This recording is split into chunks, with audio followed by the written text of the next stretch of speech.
Well, hello, welcome back to the channel. Today we're going to be looking into the hand clutch on this Allis Chalmers WD. We're going to be taking it apart and checking out the innards and making sure all the discs and everything are fine. So if that's something that you're interested in seeing, stick around because it's coming up. Alright, so here is the hand clutch that I had taken out a few videos ago out of the torque tube. Everything appears to be fine working condition. It's just rusted up a little bit. I want to clean that up and I'm going to go ahead and separate it. And I just want to look at my discs down in there. I got 3 discs and 3 separator plates. So I want to get in there and just kind of look those over, make sure there's nothing that's broken that I can't see. That's going to be presenting an issue at a later date.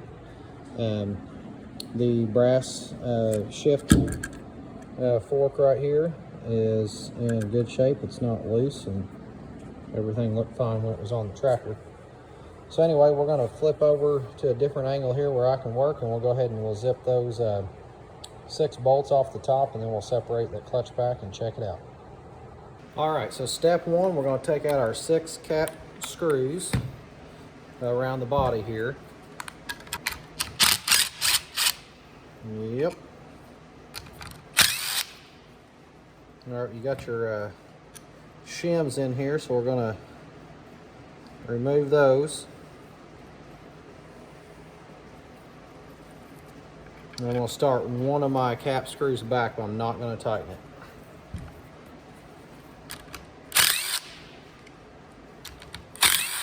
The shims will be the same all the way around.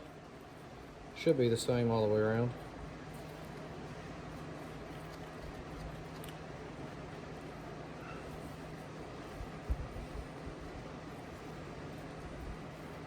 There's a little spacer down there as well.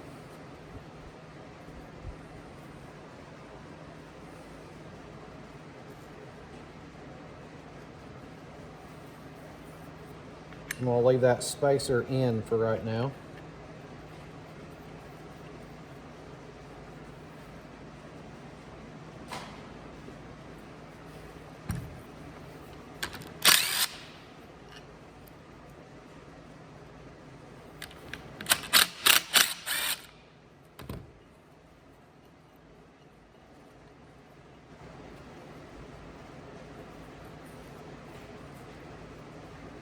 Alright, there are my shims out. Now you may be asking why I'm putting these back in. Let me tighten this down and I'll show you. So it's going to put 3 back in. I'm going to tighten the housing back down.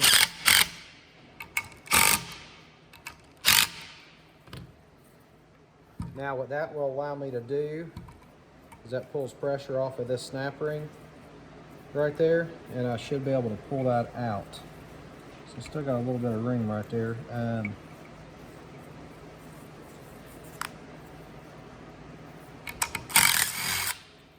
Tell you what, I'm going to go ahead and pull them spacers as well. Just didn't feel like it got down far enough.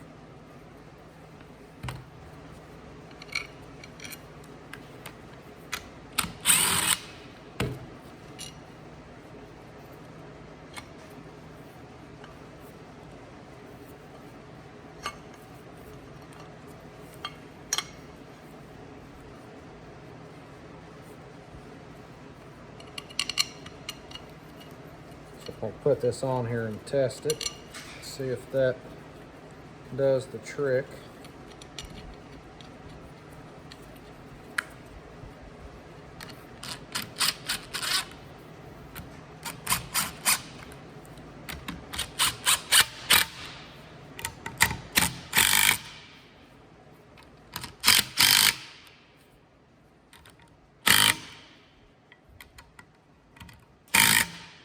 Yeah, I can see it now. It's kind of separated right there. So, I'm going to put a little bit of WD-40 on here.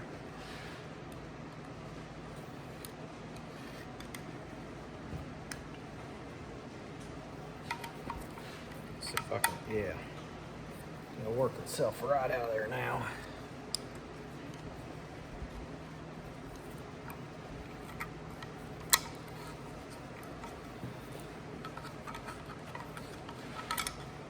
All right, there's that. Go ahead and pull these off as well.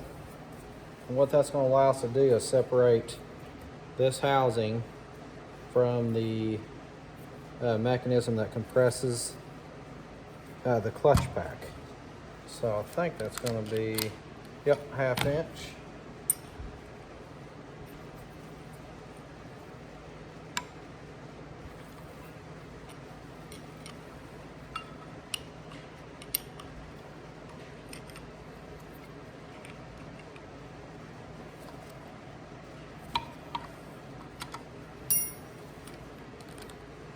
So if you ever have to replace this shift collar, this is what you'll do.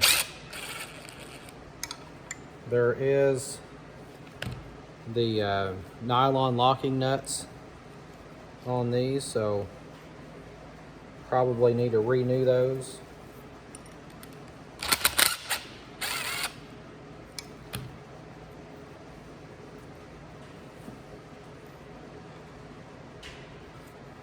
Just going to separate those two halves.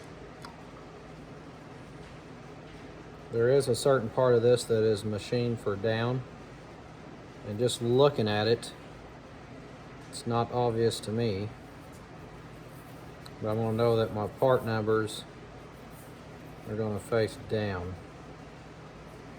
I'm going to put it just laid over here on the bench just like that with my hardware as well. All right.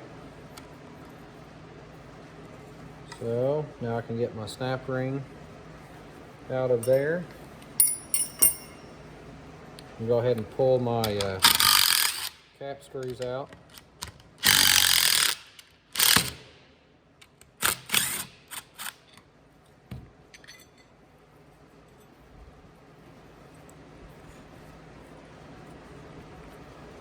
Okay, I'm going to lift this off.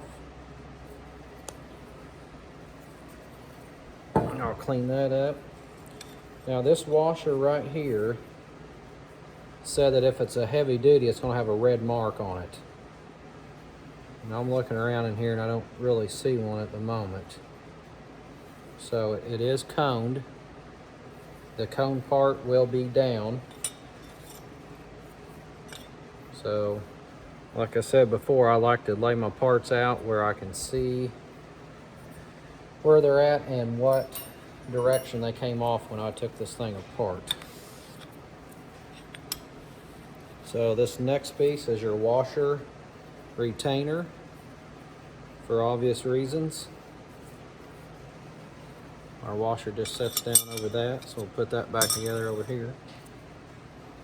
Now underneath these ears right here are going to be some small springs. This is your whole mechanism right here that tightens your clutch up. So you want to check these little rollers right here. Make sure you don't have any flat spots on them. Got a little spot on this one on this side, nothing major. Make sure you got all your little keepers in there. All your pins are good and secured.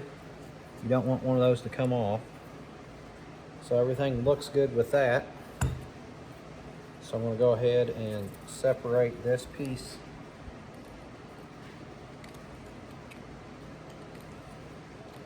Just do it easily so you don't lose those springs. They're down through all the clutch discs.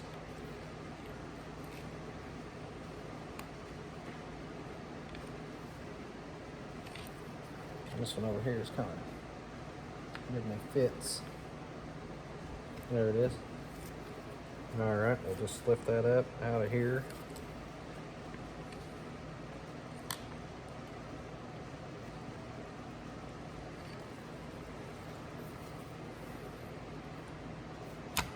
Okay. So there's one of those springs I was talking about right there. It ended up coming out with this top half. The other two stayed in. So we're just going to look for wear on this disc right here. Everything feels good. I'm just looking for grooves cut in it. You can see some areas where it's worn a little bit, but nothing that I'm concerned about. All right, so I'm just gonna set that down on top of my other setup over here. And here are your clutch discs. The grooves that are on them, what you want to check for is to make sure that they're not flush with the gray part. If you look on there, if the copper part is flush with the gray, you need to replace it. So I'm running my fingernail over that, and I can feel that distinct difference, so I know I'm good. The flat part that you can see here will be down in the way I've got mine going together. So what I'm going to do, I'm going to flip this one upside down and just stack them upside down on it, and then I know the whole thing will roll back in here as one unit. So there's my disc. I'm going to go ahead and pull those other two springs that were left out. And then I'm going to have a plate.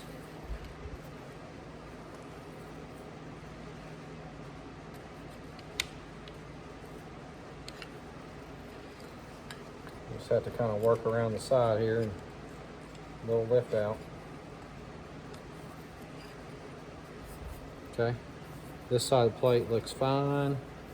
That one looks good too. So remember, we're going to flip this upside down. Doesn't really matter because it's just a pressure surface for both sides. The only thing that matters are your discs right here, because they've got this part that needs to go up. I'm going to look at this disc as well.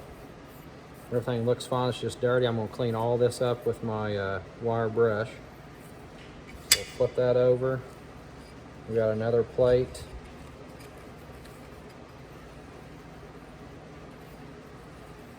Likewise, I'm looking for just areas that have been rubbed.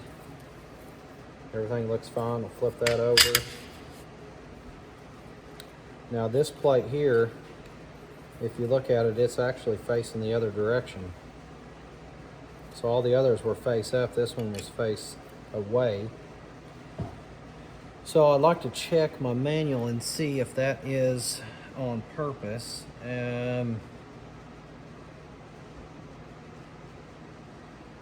Yeah, it actually is. That's why it's showing over here in the book. So your very bottom plate, this part will be down, the other two up. Not quite sure why on that, but that's the way they show the assembly. Again, I'm just looking for worn spots. Everything looks good here.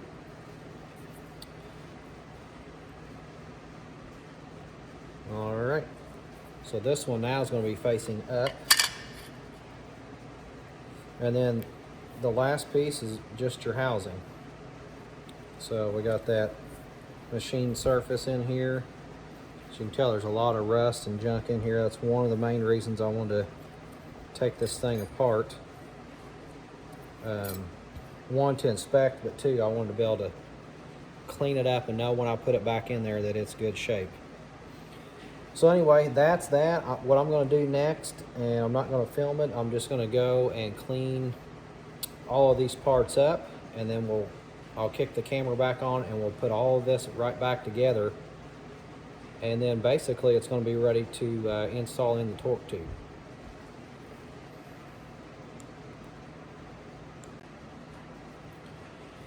Okay, so I went through and I've cleaned up all of my parts now, so we're going to reassemble the clutch pack. One thing I have found is that the center clutch disc over here is just a little bit different. Let me show you why. As it sets in the middle, you can see we've got the center piece only sticks out probably a 1/4 inch here. On the back side, it's about the same amount. If we look at one of the other plates, the front part of the disc has this flange riveted on the side instead of coming through the hole. And the reason is there's clearances in there that we have to maintain. So over here, we've got this being in the center, I've got to be the distance of this plate and the plate that's going to be on top of it. So that one can actually be any direction, it doesn't matter. It's the same distance with the splined portion that's in the middle. And that's why this one is away and the one on the bottom is also that direction. So anyway, with that said, let's reassemble this. We're going to put our clutch disc in there first. And then we're going to put a plate, and those just slide in our grooves.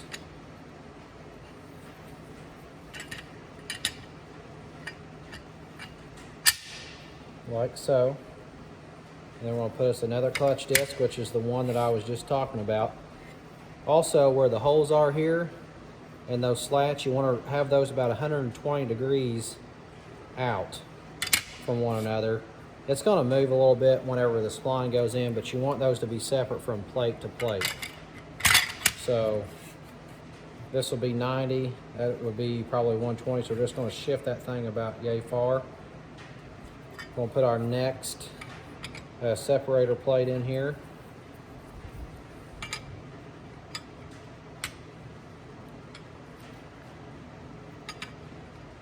It's hard to tell, but those go a certain way. There's just a little bit of difference in the distance between these. So we got that one in. Now we're just going to shift 20 degrees from this point here with my next plate. That'll be pointing up. So it'll be somewhere right in there. And like I said, all that does is stagger where these are throughout the clutch itself.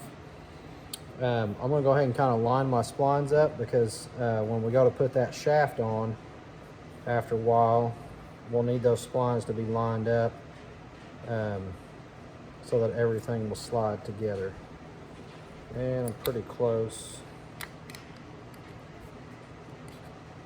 About right there. All right, next step is we're going to take our springs and we're going to slide them back in. The book says to renew those, or actually it says to compare them with new ones. Well, I don't have new ones. I wasn't planning on replacing them, so I have really no way to compare them. So I'm just going to make sure that they get all the way down to the bottom right here.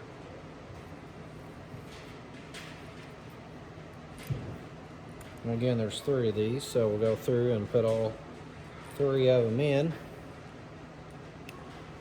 Make sure they go through my plates. There we go. Okay. All right, our next piece here is the last plate. It's got the collar and everything for the shift fork. So we're just going to slide that in place, and those little springs in here is what holds that up. And then we're going to put on the washer retainer and the pressure washer. And again, that cone part needs to go up like so. And then we're going to go ahead and put on our back plate, and I'm just going to set it on here. Remember, we've got those shims that's going to go right here. So for right now, I've got to compress this down in order to get my snap ring, so we're going to do that first. I went ahead and cleaned up all of my bolts as well. And we're going to take those and put them on here.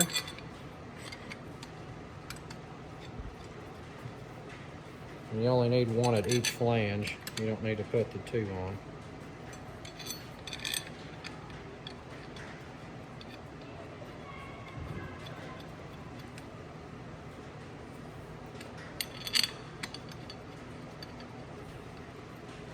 All right, so I've got those started. I'm just going to use my drill here, and we're going to tighten them up.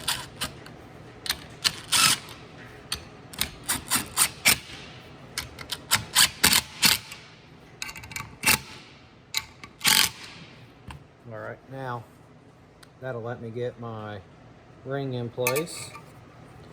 So we'll go ahead and get that where it belongs.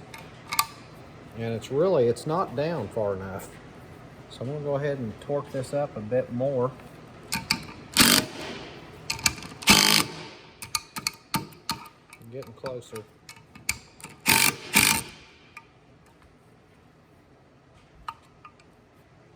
Just not quite there.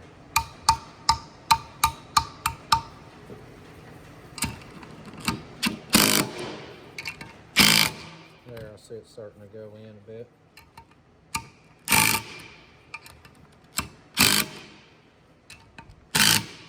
Pretty tough housing.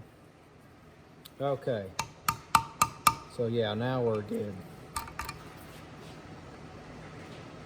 It appears as though it's good. I'm going to tighten just a little bit more. Just want to make sure. There, it definitely is. Once it's in place here, should be able to just spin the thing. Yeah. Yep. Okay, so that's good. I'm going to back these off. I'm going to bring it up against that ring. Okay. Once those are backed off, now we can put our shims in place.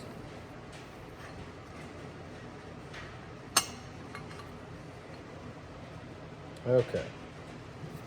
So we got the flat spacer first, and then we'll do a stack of shims at each point.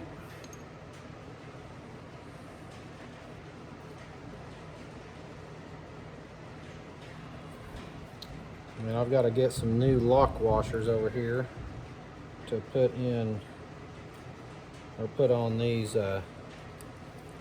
cap screws.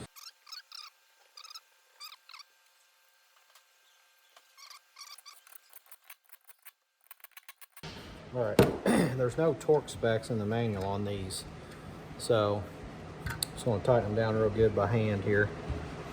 All right, next step is we're going to put our shift collar back on, and it's just going to go around this piece right here, just like that. And then we'll go ahead and put the nuts back on here. Again, these are nylon lock nuts.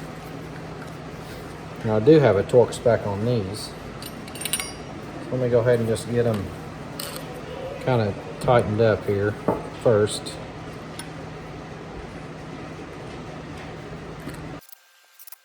Now the torque spec on those are 45 foot-pounds. I've already got my torque wrench set to 45 foot-pounds.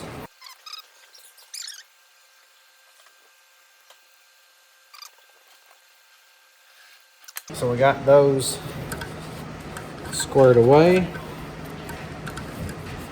I didn't clean that collar up earlier, didn't really need it. So anyway, now we've got the clutch pack rebuilt, cleaned up, inspected, back together. So our next step is going to be sliding it into the torque tube. Alright, so we're over here at the torque tube. I got it laying on the bench on its side, and we're looking in the top inspection housing for the clutch, and we're going to go ahead and install that clutch. So the 4 holes that you see right here are what these 4 bolts are going to go into on the clutch, and then we've got the shifting fork portion that will slide into these grooves here, and this is just loose in there. So we'll have to line all that up. You know, I've got a nice light on the end here that hopefully will capture everything that we need to see. And it is a tight fit, so just be patient. It will fit. So I'm just going to start sliding in. You'll have to rotate your shift fork to fit in here, and then once it's in, you're going to rotate it up or down to line up with your shifting collar inside. So I'm going to go ahead and rotate that up.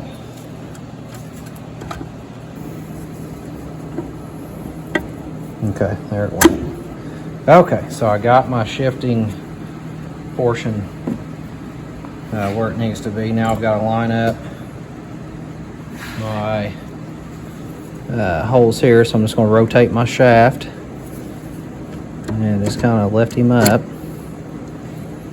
Now don't push this all the way in yet. You'll have to go ahead and start, go ahead and get your nut started on that first. Right back up in here where it's going to come through. You want to get your nut started, and then once those are started, then you can start sliding that all the way in, because you're going to get up against the inside of this gear right here when you're trying to tighten things up. Right there, you only got a little bit of clearance in there. So let's just get it a little bit ways in there. Let me grab my hardware. And we'll do, you gotta do two at a time. So you got these little clips that are gonna bend over right here. You can see the side and hold that nut in place. So I'm just gonna go ahead and slide this one on here. And you can see it is not much clearance in there. So I'll go ahead and see if I can get this one started.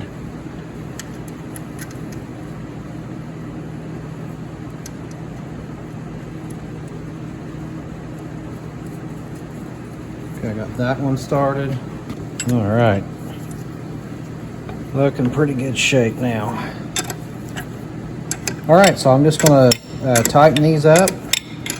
Once I get them tightened, I'll bend that tab up on the little plate, and I'm going to check my manual to see if there's any kind of torque, which if there is, I have no way to torque these the way they're in here. There's no room to get a bar in there.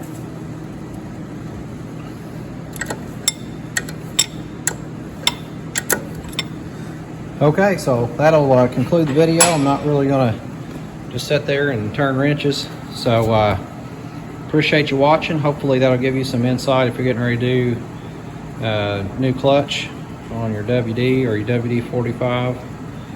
That same setup. Thanks for watching. Hit like, subscribe, leave a comment, and have a good day.